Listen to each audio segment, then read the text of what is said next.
वाह भगोड़ी वाह, लानत तेरी जिंदगी पर, लानत ही तेरे चाहने वालों पर, और लानत ही वो एपी सिंह जो बहन भाई के रिश्ते के ऊपर कलंक लगा दिया है। और यकीन करिए ऐसे चित्तर पड़े आंटी सीमा के जो चाहने वाले और उन आंटी सीमा के जो चाटुकार और आंटी सीमा का जो भैया थू उसकी जिंदगी पर ठा ठा ठा।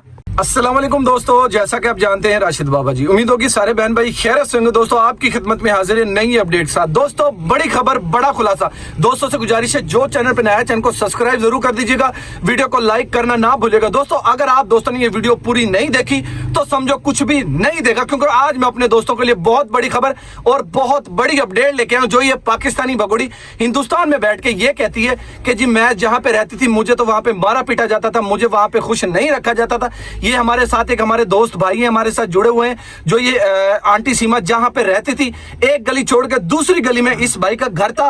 तो ये खसूसी इस भगोड़ी को एक्सपोज करने के लिए हमारे पास आए हुए हैं कि इनसे हम जानते हैं कि ये जो पाकिस्तानी भगोड़ी है जो हिंदुस्तान में बैठ के ये कहती कि हैदर भाई जो एक नेक दिल इंसान है उसके बारे में बुरा भला कह रही है, हमारे मुल्क के पाकिस्तान के बारे में बुरा भला कह रही है, हमारे इस्लाम के बारे में बुरा भला कहती है। ये पाकिस्तानी भगोड़ी जिसने किसी की इज्जत का ख्याल नहीं किया, तो ये उस बड़वे उस मरे हुए चूहे काले कौवे की इज्जत का क्या ख्याल रखेगी।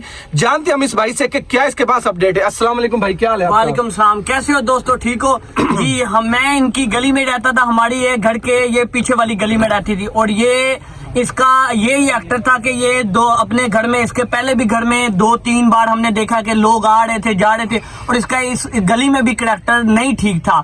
और अब ये हमारा मुल्क छोड़ के इंडिया में चली गई है, और ये हमारे पाकिस्तान के बारे में गलत अल्फाज यूज कर रही है। और ये हालांकि ये खुद ठीक नहीं है, अपने ये बच्चे, अपना जो हस्बैंड था मुसलमान कंट्री छोड़ के अब ये गैर मुल्क कंट्री में चली गया, और ये हमारे पाकिस्तान के बारे में बुरा भला मतलब के बोल रही है। ये देखें, आप ये देख सकते हैं। देखिए जो हिंदुस्तान से बहन भाई हमें देखते हैं, हम उनकी रिस्पेक्ट करते हैं अपने दिल से और सलूट करते हैं उनकी, जो एक मजलूम इंसान हैदर भाई का साथ दे रहे हैं और हैदर भाई की सपोर्ट के लिए खड़े हैं। और जैसे मोमी मलिक सर है, वो हैदर भाई के वकील हैं और हैदर भाई के केस को बहुत अच्छे तरीके से देख रहे हैं। जब से मोमी मलिक सर ने ये खुलासा किया परसों की लाइव में, तो आप दोस्तों ने देखा भी होगा कि आंटी सीमा के जो आंटी सीमा ज़हन-ए-तवाज़ खो चुकी है और पागल हो चुकी है। जो उसका मुंह बोला भैया दगड़दल्ला एपी सिंह, मैं वो दिखाने लगा था, अभी वो दगड़दल्ला एपी सिंह यहाँ पे बैठा हुआ था, पर यहाँ से वो भाग चुका है। तो दोस्तों एपी सिंह भी आंटी सीमा को छोड़ के भाग चुका है, और अब रह गया लप्पू, एक अकेला लप्पू मरा हुआ चूहा काला कौवा, वो रह चुका है। और जो चंद चाटुकार हैं आंटी सीमा के, सिर्फ वो रह रहे हैं, बाकी आंटी सीमा को छोड़ के सब भाग चुके हैं। दोस्तों आखिरकार क्यों भाग चुके हैं?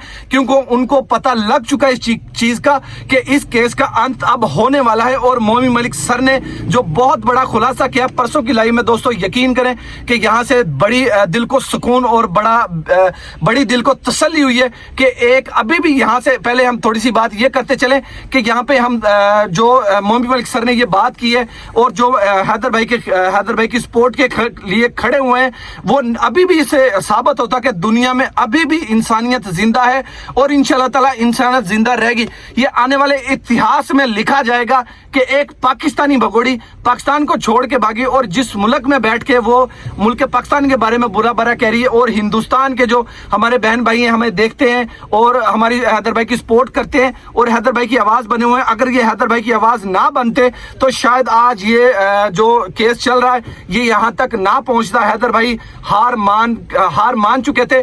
बाकी जब से ये हैदर भाई की जो हिंदुस्तान से हमारे बहन भाई हैं, पाकिस्तान से हमारे बहन भाई हैं जो हैदर भाई की सपोर्ट के लिए खड़े हुए हैं, हैदर भाई की सपोर्ट कर रहे हैं, तो उनको हैदर भाई भी उनको सलूट करते हैं और हम भी सलूट करते हैं। दोस्तों मैं बहुत छोटा सा यूट्यूबर हूं और फिर भी मेरी कोशिश यही होती है कि मैं अपने दोस्तों के लिए नई अपडेट और कोई अच्छी अपडेट लेके आऊं इस भगोड़ी के हवाले से और हैदर भाई के हवाले से कि हैदर भाई के वीजा कब लगेगा और हैदर भाई के जो बच्चे हैं हैदर भाई तक कब पहुंचा दिए जाएंगे। दोस्तों आंटी सीमा, ये जो आंटी सीमा का जो जाटुकार है, जितना इन लोगों ने आंटी सीमा को सूंघना है, जितना चाटना है वो चाट लें। यहाँ पे यार वो जूती तो पकड़ाना जो यहाँ पे पड़ी हुई है, ये आंटी सीमा के जो चाटुकार हैं, ये उनके लिए ये खसूसी ये छित्तर है, ये देख सकते हैं आप। और ये इस भाई का है, तो ये छित्तर इनके उसके इतने डलेंगे ठा ठा ठा, उनकी 7 पुश्ते भी याद करेंगी कि किसी पाकिस्तान भगोड़ी का साथ देना, कैसे वो लोग साथ देना चाहते हैं थू उनकी जिंदगी के ऊपर, और उन लोगों को चाहिए कहीं पे डूब के मर जाना। जिस दिन उन लोगों की जो आंटी सीमा के चाटुकार हैं, उनकी बीवियां उनको छोड़ के भागेंगी, उनकी बीवियां 4 बच्चे लेके भागेगी, उस दिन उन लोगों को पता लगेगा कि हम क्या कर रहे हैं, एक पाकिस्तानी भगोड़ी का साथ दे रहे हैं। जब वो पाकिस्तानी भगोड़ी अपने मुल्क की नहीं बनी, अपने शौहर की नहीं बनी, अपने बहन भाइयों की नहीं बनी, तो वो इस बड़वे की भी नहीं बनेगी। ये बड़वा उसको सिर्फ इसलिए इस्तेमाल कर रहा है क्योंकि जब तक आंटी सीमा का यूट्यूब की कमाई आ रही थी तब तक ये बड़वा इसको इस्तेमाल कर रहा था। अब आंटी सीमा इस भगोड़ी की यूट्यूब की कमाई यानी बंद हो चुकी है, क्योंकि अब आंटी सीमा आखिरकार वीडियो क्यों नहीं बना रही दोस्तों, इसीलिए नहीं बना रही, कानूनी शिकंजा बहुत ज्यादा उसके ऊपर तंग हो चुका। दोस्तों यहाँ पे छोटी सी बात एक और करते चले कि पप्पी आंटी सीमा के जो चाहने वाले थे, आंटी सीमा के जो चटुकार थे, वो कहां से आते थे। आपको तमाम दोस्तों को पता है कि आंटी सीमा के घर पे 2 पुलिस के एहलकार तैनात किए हुए थे।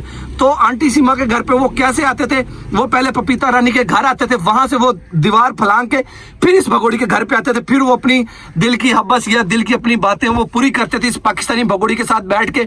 और वही आंटी सीमा के चाटुकार है, चंद चाटुकार रह चुके हैं जो आंटी सीमा को चाटते हैं, आंटी सीमा को थूकते हैं, और लोगों को चाहिए कहीं पे डूब के मर जाना, क्योंकि वो अपनी बीवी बच्चों को टाइम दे नहीं सकते, और वो इस पाकिस्तानी भगोड़ी के लिए लाखों रुपए लुटाना चाहते हैं, इतने कपड़े जूते लेके देना चाहते हैं अपने घर में। बेशक उनको खाने के लिए कोई दाने नहीं है, और वो इस पाकिस्तानी भगोड़ी के लिए आखिरकार क्यों ऐसा काम करते, सिर्फ इसलिए, चंद रुपयों के लिए, या आंटी सीमा को सूंघने के लिए, या आंटी सीमा को चाटने के लिए। थू इन लोगों की जिंदगी के ऊपर। जो अपने मुल्क का नहीं बन सका वो उन मुल्क का क्या बनेगा जिस मुल्क में वो पैदा हुई है, जिस मुल्क में उसे सब कुछ मिला।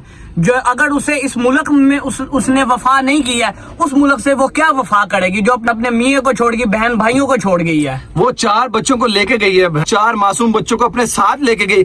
हमें इस भगोड़ी से कोई मतलब नहीं है, हमें इस पाकिस्तानी भगोड़ी से कोई मतलब नहीं है, हमें इस पाकिस्तानी भगोड़ी से कोई मतलब नहीं है। थू थू थू इस पाकिस्तानी भगोड़ी की जिंदगी के ऊपर, और थू है उन लोगों की जिंदगी के ऊपर जो इसके चंद चाटुकार हैं। हम सिर्फ सपोर्ट करते हैं उन 4 मासूम बच्चों का। आखिरकार उन 4 मासूम बच्चों का क्या उन 4 मासूम बच्चों का वहां पे मुस्तकबिल है दोस्तों? नहीं है। उन 4 मासूम बच्चों का मुस्तकबिल उनके मुल्क में है, पाकिस्तान में, उनके बाप के साथ है। जो बज्जल औरत अपनी इज्जत का ख्याल नहीं किया, क्या वो उन 4 बच्चों की इज्जत का ख्याल करेगी? नहीं करेगी। क्योंकि जो औरत अपनी इज्जत का ख्याल नहीं करेगी, उनमें बेटियां भी है और बेटा भी है। तो अगर ये भगोड़ी अपनी इज्जत का ख्याल नहीं कर सकी तो कम से कम उन बेटियों की इज्जत का तो ख्याल रख ले। अपने उन बेटियों को उनके बाप के पास तो वहां पे पाकिस्तान में भिजवा दे, उनको डिपोर्ट करवा दे, क्योंकि उनका मुस्तकबिल उनके बाप के साथ है, भगोड़ी तेरे साथ नहीं है। क्योंकि तू एक बज्जल औरत है, और बज्जल औरत कभी किसी का ख्याल नहीं रख सकती। जो अपनी इज्जत का ख्याल नहीं किया तो तू उन बच्चों की इज्जत का ख्याल नहीं रख सकती। हम मोदी सरकार से, योगी सरकार से अपील और दरखास्त करेंगे कि जल्द से जल्द इस केस की सुनवाई की जाए, और जल्द से जल्द हैदर भाई का वीजा है जो वो कंप्लीट हो जाए, और हैदर भाई हिंदुस्तान के लिए रवाना हो जाए। दोस्तों हैदर भाई की तरफ से ये बहुत बड़ी अपडेट है कि हैदर भाई का वीजा कंप्लीट हो चुका है, सिर्फ चंद थोड़ी सी चीजें हैं जो रह रही हैं। तो इंशाल्लाह ताला इसी महीने के लास्ट में या कुछ दिन के बाद हैदर भाई जरूर हिंदुस्तान जाएंगे, और हैदर भाई को इंशाल्लाह ताला हिंदुस्तान जाने से कोई नहीं रोक सकता। जैसे मोमी मलिक सर ने खुलासा कर दिया था, अगर हैदर को वीजा नहीं मिलेगा तो मैं पाकिस्तान आऊंगा, और पाकिस्तान की जो यहाँ पे इस्लामाबाद पे वहां पे हाई कमान बैठी हुई, उनसे दरखास्त करूंगा इसका वीजा जो कि वो अप्रूव किया जाए और इसको हिंदुस्तान बुला लिया जाए। दोस्तों हिंदुस्तान की अदालतों ने तो हैदर भाई को बुला लिया था, बाकी हैदर भाई का जो वीजा था इसलिए हैदर भाई हिंदुस्तान नहीं पहुंच सके थे। दोस्तों हैदर भाई आंटी सीमा के जो केस में जो तारीखें आगे मिली हुई थी वो भी अब आस्ता आस्ता नजदीक आना शुरू हो चुके हैं, इसलिए पाकिस्तानी भगोड़ी ज्यादा इसका दिमाग है जो काम करना बंद हो चुका है। और जो वो AP सिंह दगड़दल्ला और वो कहाँ पे छुप के बैठ चुका, वैसे तो वो कहता था कि मैं इसका भैया कम और वो सैया ज्यादा है, पर डूब के मर जाना। दोस्तों आज के लिए इतना ही, मिलते हैं किसी और वीडियो में। दोस्तों इसी तरह हमारे साथ जुड़ रहे, हमारे चैनल को सब्सक्राइब करें, हमारी वीडियो को लाइक करें। तब तक के लिए पाकिस्तान जिंदाबाद।